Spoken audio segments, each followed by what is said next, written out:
ಎಲ್ಲರಿಗೂ ನಮಸ್ಕಾರ. ರಾಜ್ಯದ ಆತ್ಮೀಯ ವಿಜ್ಞಾನ ವೃತ್ತಿ ಬಾಂಧವರೇ, ನಾನು ಇಂದು ತಯಾರಿಸಿರುವಂಥ ಇನ್ನೊಂದು ಅತ್ಯಂತ ಪ್ರಮುಖವಾಗಿರುವಂಥ ಮಾದರಿ ವಿದ್ಯುತ್ ಪ್ರವಾಹದ ಉಷ್ಣೋತ್ಪನ್ನ ಪರಿಣಾಮ.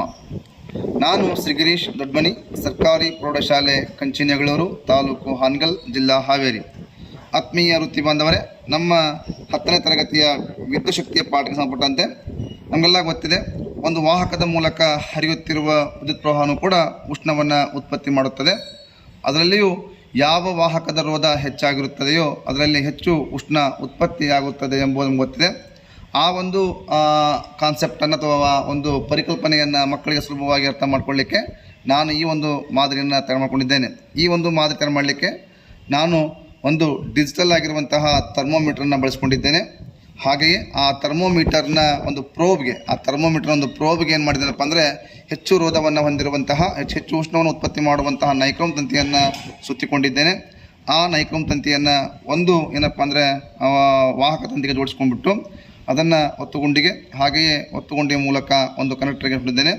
ಹಾಗೆಯೇ ಇನ್ನೊಂದು ನೈಕ್ರೋಮ್ ತಂತಿಯ ತುದಿಯನ್ನು ಇನ್ನೊಂದು ವಾಹಕ ತಂತಿಗೆ ಜೋಡಿಸ್ಕೊಂಡ್ಬಿಟ್ಟು ಆ ವಾಹಕವನ್ನು ಈ ಒಂದು ಜೋಡಣೆಗೆ ಅಥವಾ ಕನೆಕ್ಟರ್ಗೆ ಇಟ್ಕೊಂಡಿದ್ದೇನೆ.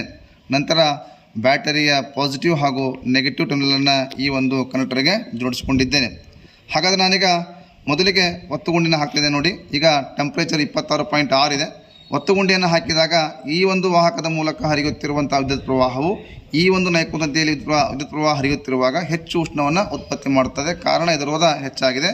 ಹಾಗಾದರೆ ನೋಡಿ ಶಿಕ್ಷಕರೇ, ನಾನೀಗ ಒತ್ತುಗುಂಡಿನ ಹಾಕ್ತಾ ಇದ್ದೇನೆ.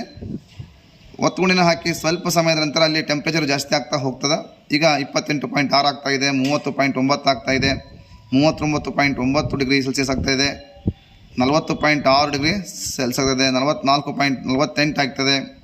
ಹೀಗೆ ತಾಪ ಹೆಚ್ಚಾಗ್ತಾ ಹೋಗ್ತದೆ. ಈ ಒಂದು ಡಿಜಿಟಲ್ ಥರ್ಮೋಮೀಟರು ಸುಮಾರು 110 ಡಿಗ್ರಿ ಸೆಲ್ಸಿಯಸ್ ತಾಪವನ್ನು ಅಳಿತದೆ. ಹಾಗಾಗಿ ಈಗ 72.5 ಹೀಗೆ ತಾಪ ಹೆಚ್ಚಾಗ್ತಾ ಹೋಗ್ತದೆ. ನಾನು ಇವತ್ತೀಗ ಒತ್ಕೊಂಡು ಆಫ್ ಮಾಡಿದ್ದೇನೆ. ಆಫ್ ಮಾಡಿದಾಗ ಈಗೇನಾಗ್ತಂದರೆ ತಾಪ ಹೆಚ್ಚಾಗಿಬಿಟ್ಟು ಮತ್ತೆ ಕಡಿಮೆ ಆಗ್ತಾ ಹೋಗ್ತದೆ.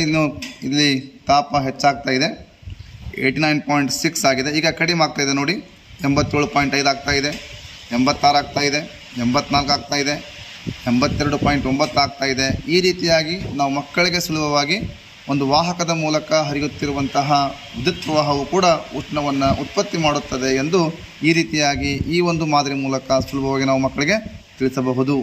Thank you one and all. ಎಲ್ಲರಿಗೂ ಧನ್ಯವಾದಗಳು.